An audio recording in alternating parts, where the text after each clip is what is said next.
嗨，大家好，我是坦平叔，今天是2025年7月6号。这一期咱们聊一聊 K1373砸窗事件，也就是一辆列车由于故障中途停车，这个车上的人闷热，那有人就把这个列车的一个窗户给砸碎了，砸窗通风。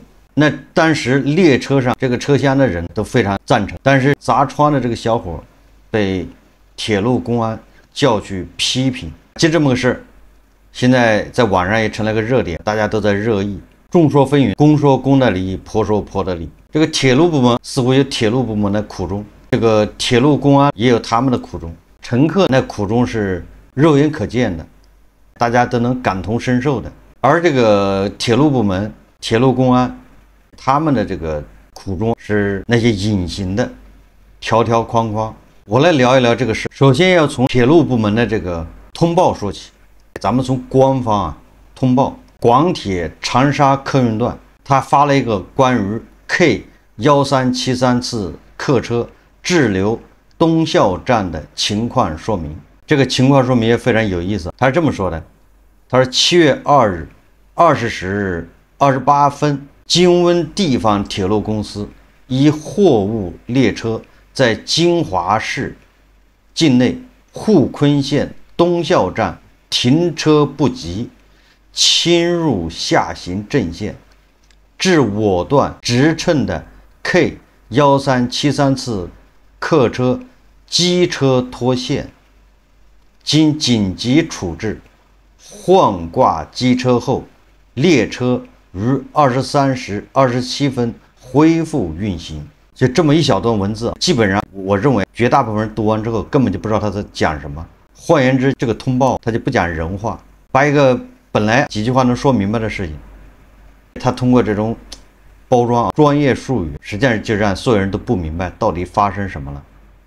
你看，也就是7月2号晚上8点半左右，一辆货车在金华市境内沪昆县东校站停车不及。停车不及是什么意思？真的很难懂，就刹车吗？还是什么意思？侵入下行正线。什么叫下行正线？网友有几个人知道什么叫下行正线？侵入下行正线，这理解不了。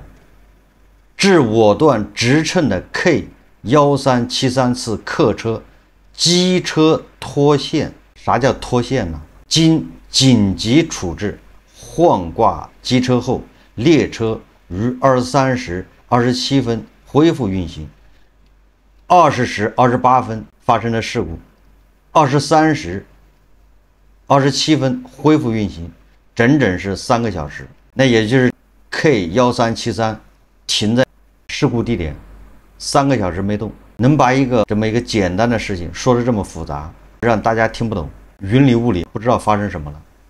那货车侵入下行正线是什么意思？什么 K1373脱线又是什么意思？我想这个铁路部门这个通报看上去更像是这个业内或者他们部门内部那种专业术语，他们之间的这种专业交流，而不是像大众乘客像互联网网友一个说明。也就是说，如果你的这个通报的对象是普通的乘客，是网上的这些网友，是人民群众，那你就应该用人民群众能听得懂的语言来通报。如果用人民群众听不懂的语言来说明情况，那本质上咱们就可以认为他叫心中有鬼，也就是他自己也知道这事做的不妥。我只能这么理解心中有愧嘛。你完全可以说这个货车脱轨撞上了 K1373这个客车，导致车头也脱轨了，经过抢修3个小时以后换了一个车头 K1373恢复运行。那为什么不这么说？这么一说大家不就都听懂了吗？那不行，因为这么一说这个问题恐怕就严重了，问题就变复杂了。所以他这个通报更像是一种宣传，要把我们的责任给摘清楚，本质上反映的是害怕担责。他下面还有什么就更有意思了，什么事发地东校站为4等小站，不办理客运货运业务，仅办理列车揭发技术作业，无旅客候车室和升降站台。事发时，车站仅有3名行车工作人员单班。这个讲客观条件，这都是为后面不允许打开车门、不允许开窗户通风这个埋下伏笔。说这个我们这条件有限，这个4等小站。事发后，我段在车上天乘干部立即召集列车所有工作人员启动紧急处置，加强全车巡查。21时许，列车工作人员将各车厢乘务间、厕所、洗脸间、车厢内80余个能够开通通气的气窗全部打开，进行通风降温，将搬走自带的40余瓶矿泉水发给旅客。21时20分，车内温度为31度左右。3号车厢一名50岁女性旅客反映头晕，列车工作人员将其安排在4号乘务间休息。这前面讲了客观困难、硬件条件，这一段讲的是整个列车上的乘务员如何坚守岗位，一丝不苟按照这个紧急处置的预案进行处置。这是列车上的，那列车下面的这些工作人员，那当然也是按部就班，都没毛病。说与此同时，中国铁路上海局集团公司金华车务段紧急协调送来900余罐八宝粥、1300余瓶矿泉水，安排工作人员上车借力式传送给旅客，联系10辆120救护车，在东校站做好了应急准备。客车到达金华站后，又补充500余瓶矿泉水。你看看，车上的工作人员和车下的工作人员都没毛病，都是联动，都是按照预案来处置。期间，列车工作人员对车内闷热和旅客耐受情况跟踪研判，认为客车滞留线路两侧无站台，车门离地面高度超1.5米。事发时为夜晚，车外无照明，开启车门可能存在旅客下车摔伤人身安全风险。车内虽闷热，但没有达到马上开启车门和破窗应急预案的紧急程度。好，问题就在这儿了。车上的乘务员经过这个研判，他认为没有达到开车门、开车窗、破窗这个紧急程度。言下之意，当时车上只有31度，大家应该能扛得住，所以大家再烤一会儿。他讲了其他的困难，也就是说，当时停靠的地方没有车，没有灯光，漆黑一片。完了，车门它没有升降台，所以火车的车门和路基1.5米高，那也就是说，这个你很多人下去恐怕就要受伤，所以不能开门。他的通报：22时04分，3号车厢一名男性旅客擅自取下消防安全锤，试图砸车窗，列车工作人员上前劝阻未果，导致一块车窗玻璃被砸破。为防止旅客跳窗发生意外，一名列车工作人员立即上前张开双臂挡在窗前，乘警及其他列车工作人员共同做好现场隔离防护。23时11分，列车空调恢复运行。列车停靠金华站后，铁路公安对砸窗男子进行批评教育，车辆工作人员对破损车窗进行了修复。这问题就出在这儿，这个是晚上8点半，列车出了故障停下了。到了10点04分，也就是1个半小时以后，3号车厢一名男子他就取下消防安全锤，专门破窗用的，要去把窗户敲碎通风。这个时候列车工作人员阻拦，不让他敲，但是这名男子执意要去把车窗敲碎，这时候窗户就碎了。一名工作人员立马上前拦在窗户面前，就担心有乘客会从窗户跳下去。后来过了1个小时07分钟，列车空调又开了。又过了10几分钟，列车开始运行。列车到了金华站以后，铁路公安把该名破窗男子带走了，对他的砸窗行为进行批评教育。就从这个通报我就可以看出这个问题出在哪，又是一个似乎公说公的理，婆说婆的理，都有理。我们要从铁路工作人员角度来看，从铁路部门来看，这个时候如果把车门打开，把车窗户给敲碎，确实有可能会出现乘客会擅自的下车，会造成这个意外的意想不到的伤害。因为要说翻车窗，那我是非常有发言权的。这种翻车窗，这个我以前上大学的时候是经常干。这我在以前节目经常说，那个时候从老家到北京上学，只能从合肥坐那个铁路，坐火车到北京。而我从老家到合肥就得要一上午，至少5个小时。那个时候又不像现在，什么拿 APP 抢票，你坐哪儿都能抢。那时候买票你只能到合肥去买，等到我赶到合肥买票，票早就没了，除非你在那儿住2晚上，说买第3天那个票。那对我们来说，那简直不能承受。本来假期就短，完了你住在合肥，那不还又得花钱吗？所以，我那个时候从合肥到北京基本上就没有买到过票，有学生证也没用。所以我们那个时候都是买一张站台票，先混进站台。那个时候就是8仙过海，各显神通。其中一个主要方式就是趁火车门还没打开，车窗户是开着的，大家玩命的跑，分头找一个车窗钻进去，爬上去。因为这样那个列车员、检票员他没来得及，他要在那门口把车门打开，站在门口。就等到大家都去翻窗户的时候，他已经来不及了。那个时候，尤其是春节期间，还有武警站岗。我们那个时候最担心的就是武警抓，他不是上车抓，他是在车下抓。所以有的人动作不够麻利的，经常就人一半翻进车窗了，但是一条腿还没进去，那条腿就被人家蹬住了。那翻进去的人就帮他就拽着他的上半身，外面的人就拽着他的腿，就拔河。经常以少一只鞋子或者少2只鞋子告终，鞋子被人拔掉了，人进来了。但是我在想，因为这个火车它是停在这个铁路线上，它不是停在那站台，所以说你这个时候如果从铁路路基那儿你要翻上车窗，或者从车窗下到这个铁路路基那儿，那这个高度恐怕至少有2米，这还是挺危险的。我们那个时候坐的火车也是绿皮火车，就是那火车这一出发，那车就已经满载，基本上就不能再上人了。但是它每到一个小站都要停，一停，你只要你那个车窗户是开着的，那一定是先扔上来几个行李，就从那车窗户里塞进来，一会儿就一个脑袋进来了，一只手就猛往里扒了，你知道吧？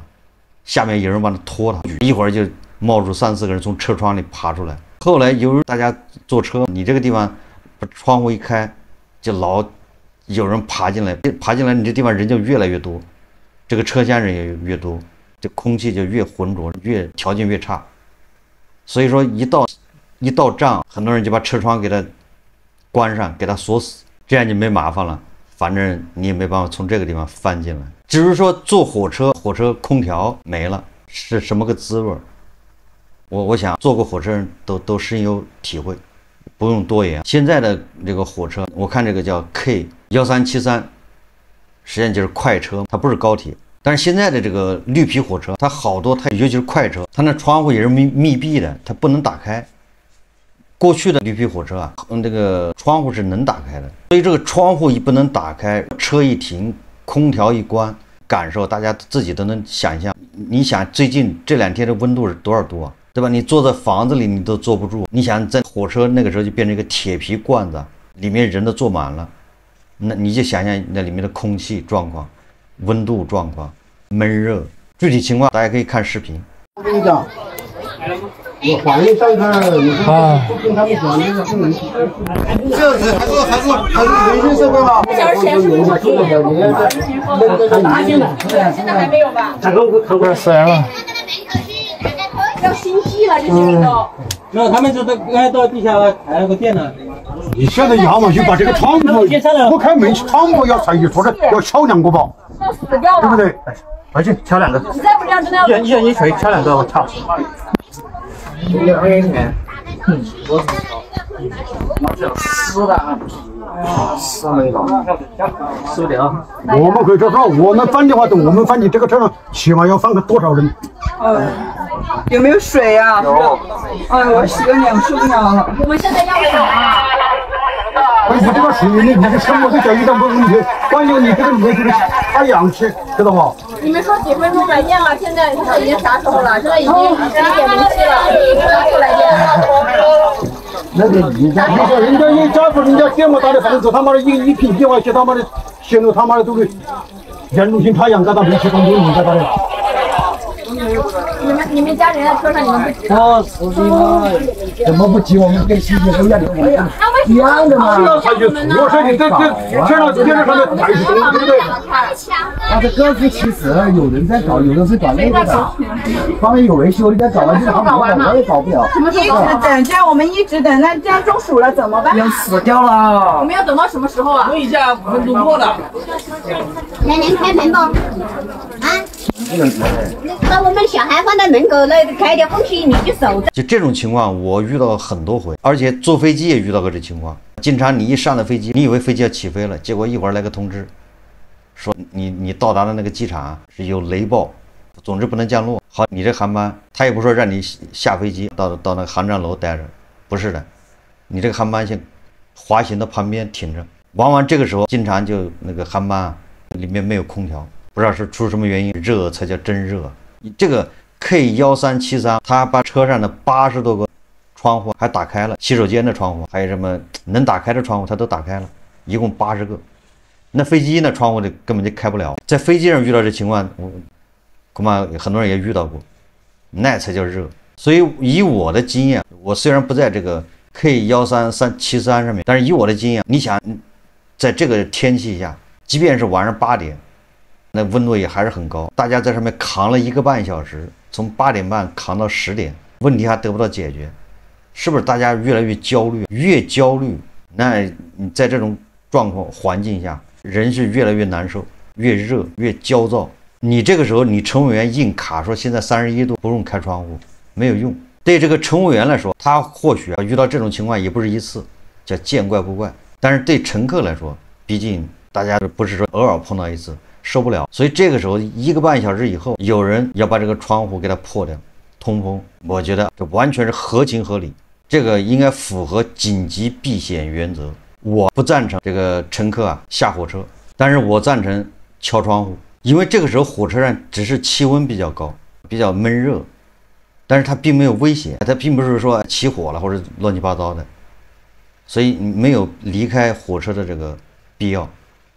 但是通风是需要的，这个时候你要是离开火车非常危险，把车门打开，你从车门那个位置下去，离地面恐怕也1.5米，这也不是一般人能做到的，因为下面也不是平地，漆黑麻乌的，跳下去崴着脚摔了腿，那都是事。但是通风是很有必要，所以说把这名小伙子拉去通报批评，这个我觉得不妥。该通报批评的是铁路部门，也就是他们是形式主义，他们不能灵活机动的处理。这个小伙子人家是紧急避险，应该表彰才对。现在反过来了，这实际上就是反映了铁路运行中机制的一个僵化。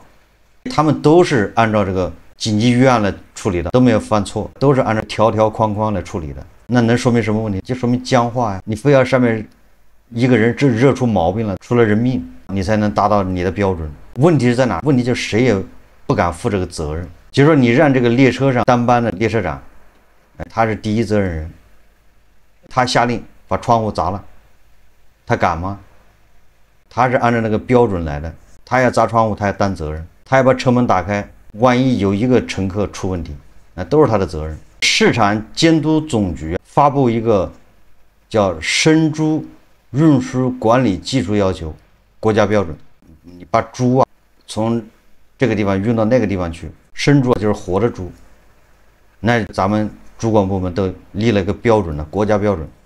这什么标准？从2024年4月1日起，运输过程中应保持车厢内的空气流通，运输途经地温度高于25摄氏度或者低于5摄氏度时，应采取必要措施，避免生猪应急。我们国家市场监管部门对猪运输都有这么比较苛刻的要求，但气温高于25度的时候，或者气温低于5度，必须要采取措施，避免这个猪有应激反应。这个是黑色幽默，但运输的温度超过25度，就要求你运输部门要采取措施了。那怎么这个运人的火车怎么规定是31度呢？超过31度才想办法。也就是说，这个 K1373当时的温度是31度，铁路管理部门认为这个人还可以再忍一忍，不能破窗。这个差距在哪儿？我在想，这个差距就是有关部门他认为猪不听话，猪一旦热了，要么就跳车，要么就热死了，要么撞笼子，他可没有什么理性可言。那乘客不一样，人你是理智动物，所以26度、27度、28度都不要紧，31度也不要紧。所以说这个 K1373破窗事件反映的是什么？反映的是这个制度的僵化，反映的是把一件小事本来是可以妥善处理、很圆满的解决的一个事情，就因为是大家都不愿意担责任，大家都这个叫不能灵活处理，最后引发舆情以后，有关部门继续是为自己脱责，强调自身没有问题。我们这按照规范办的，把这个小伙带去批评也是应该的。你看这个小伙，他和火车站的乘务员、工作人员之间非此即彼的，因为他们之间是矛盾，一个要破窗，一个是说不能破窗，所以他们如果小伙对的，那就这个当时火车站的乘务员、工作人员都是错的；如果这个 K1373这个上面的工作人员都是对的，那这个小伙就是错的。小伙错了就得必须批评教育，这批评教育已经是最轻的，没有把你拘留，没让你赔钱，就已经不错了。所以你看，所以说 K1373包括其他的铁路工作人员，他们和这个破窗小伙只能有一个是对的，那你说怎么办？铁路部门也拼命的为自己解释，我才是对的，那个破窗的小伙他做了错事。最后我们再看看这个胡一进老师，他对这个 K1373破窗事件也有一个评论，他这个评论就很有意思了。胡一进老师他主要认为铁路部门在通报中没有表达歉意，没有表达出对乘客的关怀，所以导致舆论的批评。最后胡一进老师又落笔在丧事喜办，变被动为主动。胡一进老师说，他说中国的铁路部门是世界独一无二的，它的客运量绝对世界第一，而且实现了高度现代化，整体上组织的有条不紊，尤其是高铁，它已经是中国最突出的现代化成果之一，国人为之骄傲。但这不意味着铁路没有需要根据新发生情况总结经验教训，做出进一步改进的地方。